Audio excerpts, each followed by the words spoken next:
প্রিয় শিক্ষার্থী, ক্লাসের শুরুতেই আমি শ্রদ্ধা বলে স্মরণ করছি তোমার আমার প্রত্যেকের সৃষ্টিকর্তাকে, এবং সেই সাথে স্মরণ করছি আমাদের প্রত্যেকের পিতামাতাকে।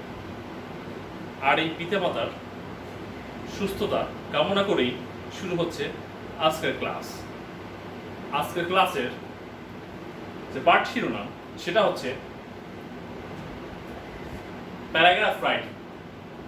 Paragraph writing on bad sides. ইতিপূর্বে এক ক্লাসে আমি প্যারাগ্রাফ লেখা সম্পর্কে তোমাদের সামনে কথা বলেছিলাম। তোমরা জানো প্যারাগ্রাফ মানে হচ্ছে একটি অনুচ্ছেদ, একটি প্যারায় সেটা শেষ করতে হয়, এবং একটা প্যারাগ্রাফ লেখার ক্ষেত্রে যে স্ট্রাকচার সেটা আমি তোমাদের সামনে উপস্থাপন করেছিলাম। ঠিক এভাবে প্রথম সংজ্ঞা লিখতে হবে, প্রথমে সংজ্ঞা লিখতে হবে, তারপরে এই যে লিখেছি সংজ্ঞা, ঠিক তারপরেই সংজ্ঞার আলোকে তিনটা বাক্য, সংজ্ঞা থেকে তিনটা বাক্য। এটা কিভাবে লিখতে হবে সেটা আজও আমি আবার এই ক্লাস শেষে দেখাবো।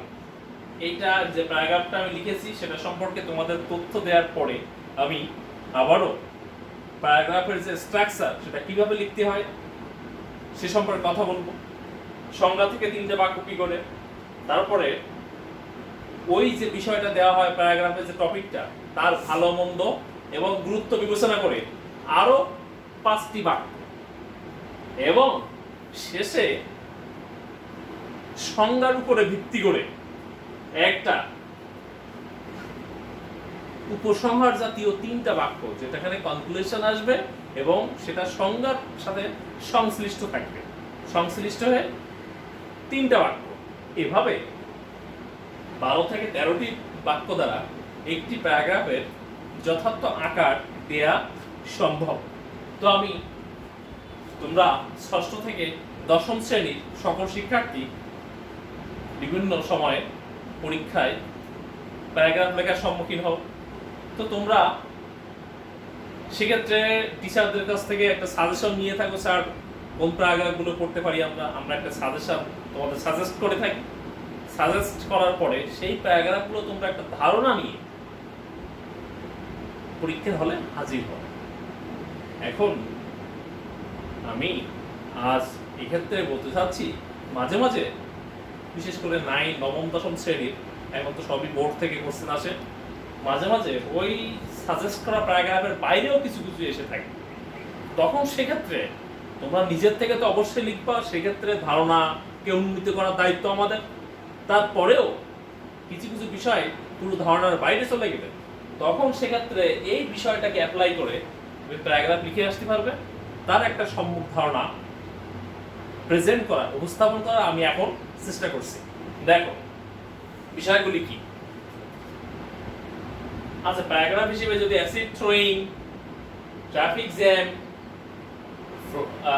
Flood problem, water pollution, drug addiction, gender discrimination, air pollution, environment pollution, load shedding, corruption, terrorism, price hike, dowry system, এগুলো যদি এসে থাকে তখন তুমি এ ধরনের কিছু বাক্য উপস্থাপন করার মধ্যে দিয়ে প্যারাগ্রাফটি লিখে আসবে। এখানে যদিও নিজের বাক্য কিছু তুমি অ্যাড করবে আমি জানি, তবে এর মধ্যে কিছু বাক্য কিংবা সম্পূর্ণ বাক্য তুমি দিয়ে একটা প্যারাগ্রাফ লিখে আসতে পারবে। যদিও বলা হয়ে থাকে এই ধরনের প্যারাগ্রাফ লিখলে মান মর্যাদা কমে যায়, কিন্তু আমার পক্ষ থেকে আমি চেষ্টা করছি সর্বোচ্চ মানকে ধরে রাখা।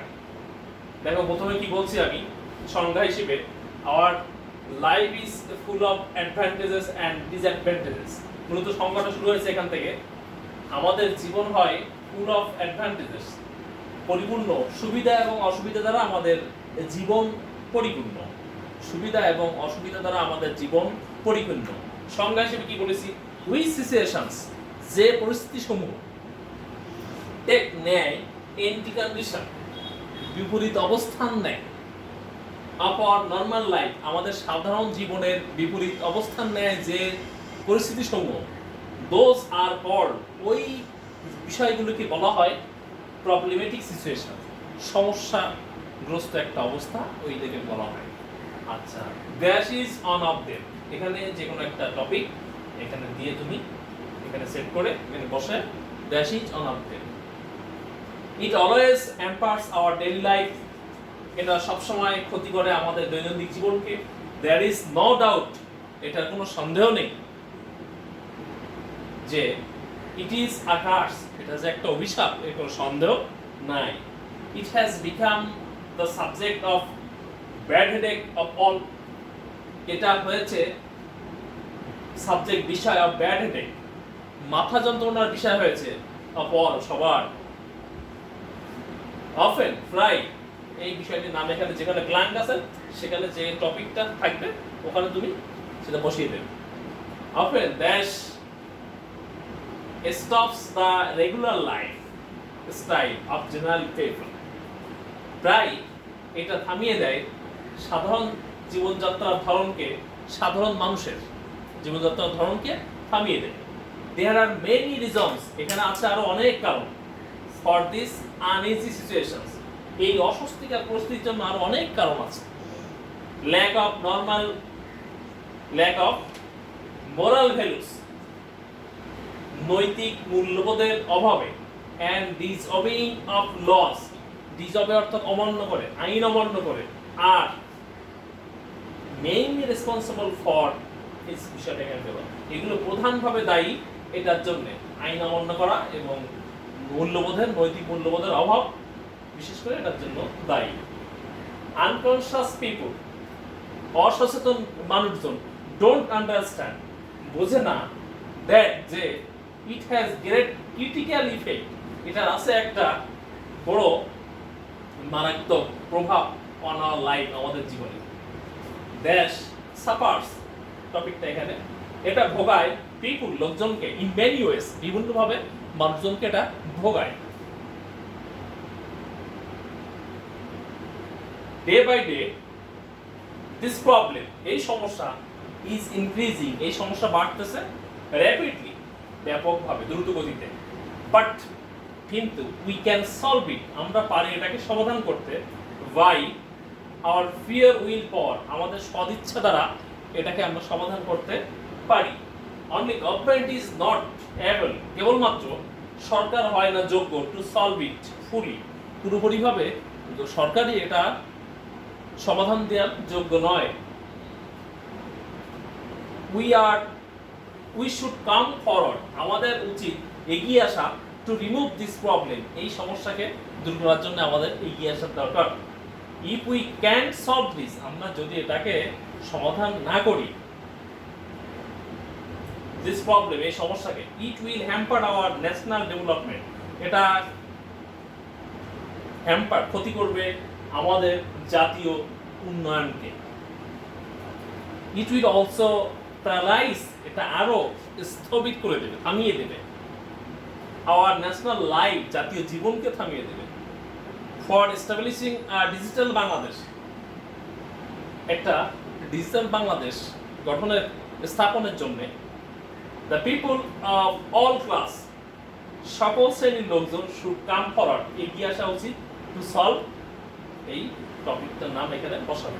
যাই হোক, আমি এই বিষয়টা উপস্থাপন করেছি এজন্য, যখন দেখবে প্যারাগ্রাফটা সম্পূর্ণ তোমার ধারণার বাইরে চলে যাচ্ছে, তখন তুমি এর থেকে বাক্যগুলো নিয়ে কিংবা সম্পূর্ণটা নিয়ে ওখানে খাতায় তোমার আনসার স্ক্রিপ্ট, উত্তরপত্র সেখানে উপস্থাপন করবে, লিখবে, যাতে করে তুমি প্যারাগ্রাফটা ফেলে না আসো, রেখে না আসো।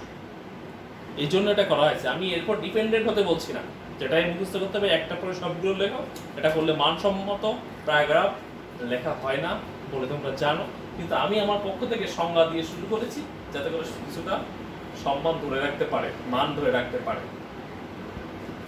আচ্ছা, তো যাই হোক, আমি এখন প্যারাগ্রাফ সংক্রান্ত যে আলোচনা ইতিপূর্বে করেছিলাম, ঠিক একই ধারাবাহিকতায় আজ এই যে ব্যাট সাইডের উপরে যেমন প্যারাগ্রাফ তোমরা প্রথমে সংজ্ঞা, তারপরে সংজ্ঞার আলোকে 3টা বাক্য, তারপরে তার ভালো মন্দ এবং গুরুত্ব, সেই বিষয়টা আমি এখন দেখাতে যাচ্ছি। তো আমি বলবো তোমরা এই যে বোর্ডে যে লেখাটা এখানে লেখা আছে প্যারাগ্রাফটা, তোমরা সবাই একটা স্ক্রিনশট নেবে, এটা কাছে রেখে দাও, এটা লিখে এই স্ক্রিনশট নিয়ে এটা কাছে রেখে দাও সবাই। আমি এখন মুছে দেবো, এটা মুছে ফেলবো এখন। তো ওকে ওকে সবাই স্ক্রিনশট নিয়ে নেবে এটা। আমি প্যারাগ্রাফের যে স্ট্রাকচার কিভাবে লিখতে হয় সেটা একটু পূর্বে বলেছিলাম, আজও আবারও বলতে যাচ্ছি আমি। ওকে, তো স্ক্রিনশটটা সবাই নিয়ে নেবে।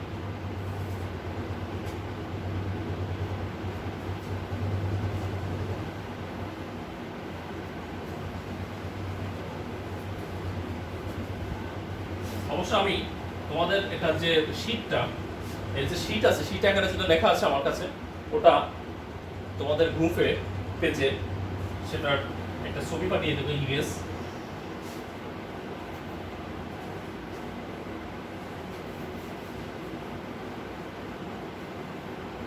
দেখো তোমাদের সামনে বলেছিলাম প্রথম সংজ্ঞা একটা বাক্য, তারপর হচ্ছে প্রথম সংজ্ঞা একটা বাক্য, সংজ্ঞার পরে কয়টা বাক্য? তিনটা বাক্য সংজ্ঞার আলোকে, তারপর 5টা বাক্য ওটার ভালো মন্দ, প্রথম একটা বাক্য সংজ্ঞা, তারপর 3টা বাক্য সংজ্ঞার উপরে ভিত্তি করে, তারপরে 5টা বাক্য সেটা হচ্ছে এই বিষয়ে যে বিষয়টা দেওয়া হবে সেটার ভালো মন্দ এবং গুরুত্ব বিবেচনা করে আরো 5টা বাক্য, এবং শেষে আর 3টা বাক্য, সেটা হচ্ছে এই সংজ্ঞার সাথে সামঞ্জস্য রেখে 3টা বাক্য, সংজ্ঞার সাথে সামঞ্জস্য রেখে 3টা বাক্য, যেটা ওর উপসংহার, ভালো মন্দ, এটা কেন কাজে লাগে, এটা লাগানোর এটার পরে আমাদের কি হচ্ছে কি না হচ্ছে, কোনটা উপকার হচ্ছে না ক্ষতি হচ্ছে, এটার উপরে ভিত্তি করে 3টা বাক্য, পরে 12টি বাক্য, 3 1 4 5 9 আর 3 12 বাক্যের মধ্যে 120 ওয়ার্ড থেকে 30 ওয়ার্ড ক্যারি করবে। তো আমি দেখো এখানে দেখাচ্ছি, আমি লিখলাম তোমাদের ট্রাফিক জ্যাম।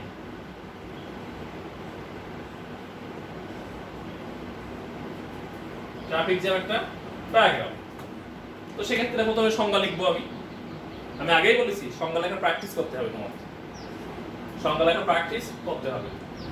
টেন্স সংক্রান্ত ধারণা নিয়ে বাক্য লেখার একটা সম্পূর্ণ যথার্থ উপলব্ধি নিজের মধ্যে ইংরেজ করতে হবে। ট্রাফিক জ্যামটা কি? যানজটটা কোথায় হয়? রাস্তায় হয়। যানজট মানে কি?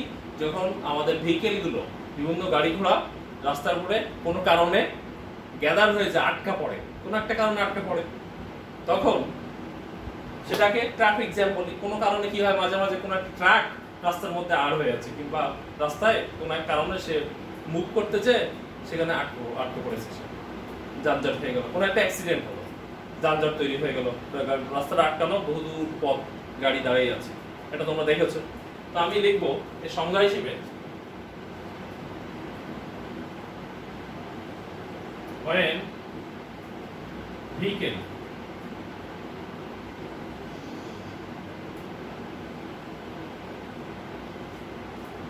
vehicle,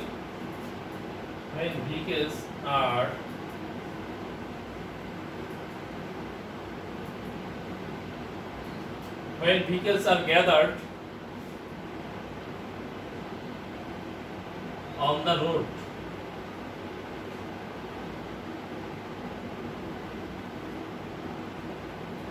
when vehicles যখন গাড়িগুলো জড়ো হয় এই রোডের উপরে, for any reason,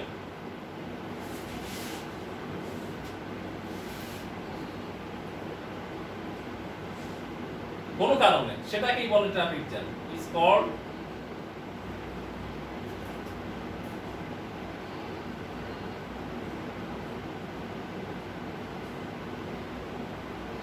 traffic jam. এটাকে কি বলে? ট্রাফিক জ্যাম বলে।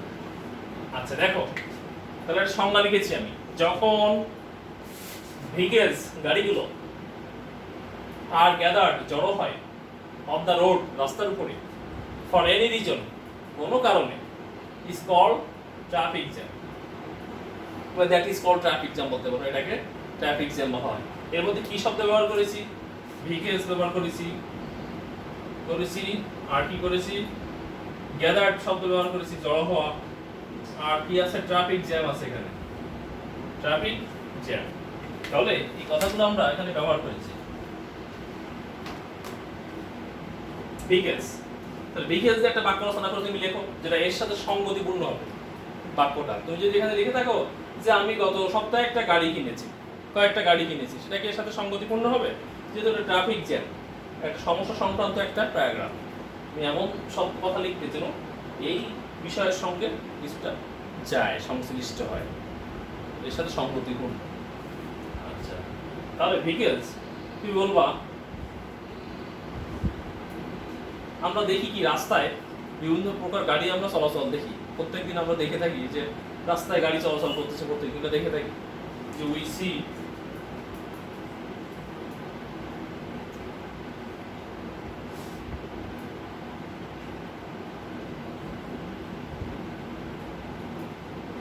many kind of vehicles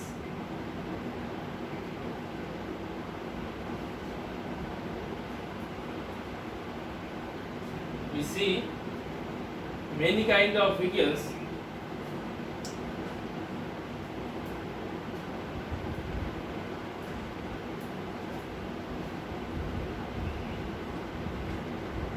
to run on the road.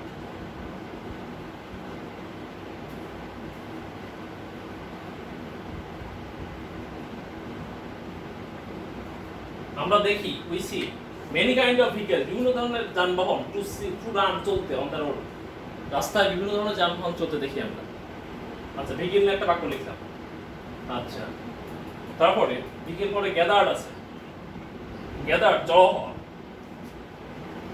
আচ্ছা, সেটা দিয়ে বিভিন্ন, আচ্ছা এর সাথে সঙ্গতি রেখে যেন বাক্যগুলো পরপর সাথে একটা মিল বজায় থাকে। তাহলে এবার ভেহিকল নিয়ে লিখেছি কি, আমরা দেখি বিভিন্ন প্রকার যানবাহন রাস্তায় চলতে দেখি, মাঝে মাঝে এই গাড়িগুলো কোনো কারণে রাস্তায় স্থবির হয়ে পড়ে, মাঝে মাঝে। তাহলে সামটাইমস লিখলাম বাট, এই কমা, সামটাইমস একসাথে, সামটাইমস মাঝে মাঝে, দে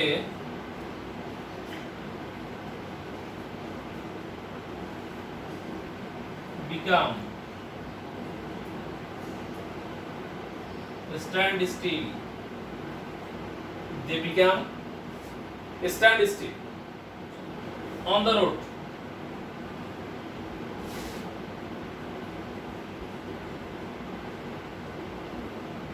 সংখ্যার সাথে, সংখ্যার মধ্যে যে শব্দগুলো ব্যবহার করেছি তার সাথে সেই শব্দগুলো দিয়ে, সংজ্ঞায় যে শব্দগুলো ব্যবহার করেছি তার মধ্যে প্রধান শব্দগুলো দিয়ে আমি বাক্য রচনা লিখছি, এবং সেই বাক্য রচনাগুলো যেন ওই বিষয়ের সাথে সঙ্গতিপূর্ণ হয়। এটা টেকনিক অ্যাপ্লাই করা, এটা বড় ধরনের technique.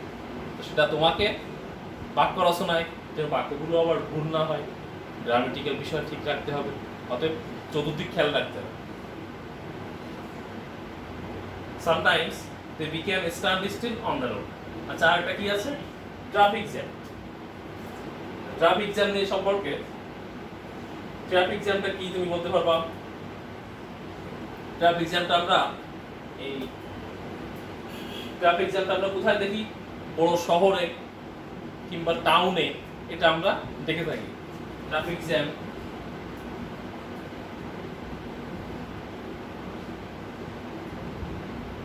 it is seen in big cities and towns. দেখো, বাক্য রচনা লিখছি আমি তিনটা বাক্য লিখছি। আর তোমরা একটা বড় সুবিধা পাও, ওখানে প্রশ্ন দেয়া থাকে, ঠিক প্রশ্নের উত্তরগুলো লিখলেও বাক্য হয়ে যায়। প্রশ্নের উত্তরগুলো লিখলে তোমরা জানো যে একটা প্রশ্ন থেকে 2টা করে বাক্য লিখলেও 5টা প্রশ্ন দেওয়া থাকে, তো 5টা প্রশ্নের ক্ষেত্রে 10টা বাক্য হয়ে যায়। তোমরা মাঝে মাঝে একটা প্রশ্ন থেকে 3টে করে বাক্য লিখতে হয়, 15টা বাক্য হয়। নবম দশম শ্রেণীর ক্ষেত্রে যখন একটা প্রশ্নে 3টা করে বাক্য লিখবে, উত্তর লিখবে, তো 15টা বাক্য হলে প্যারাগ্রাফটা যথার্থ আকার পায়। তো 15টা বাক্য লিখতে গেলে কি করতে হয়, একটা বাক্য লিখে সেই বাক্যের যে শব্দগুলো আসে তার মধ্যে ওই শব্দ দিয়ে বাক্য রচনা করতে হয়, ঠিক এইভাবে আমি যেভাবে দেখিয়েছি। তো যাই হোক, আমি মনে করব তোমরা যে বিষয়টি আমি বলার চেষ্টা করেছি বুঝতে পেরেছো, এবং বুঝতে না পারলে পরে আমার সাথে এই বিষয় নিয়ে তোমার ফোনে কিংবা অফিসে, স্কুলে, ক্লাসে এই বিষয়ে কথা বলবে। আমি ধারণাকে আরও পরিশীলিত করব, সম্মুখ ধারণা তোমাদের মধ্যে জন্মে দেওয়ার চেষ্টা করব। ওকে, ভালো থাকবেন, আল্লাহ হাফেজ।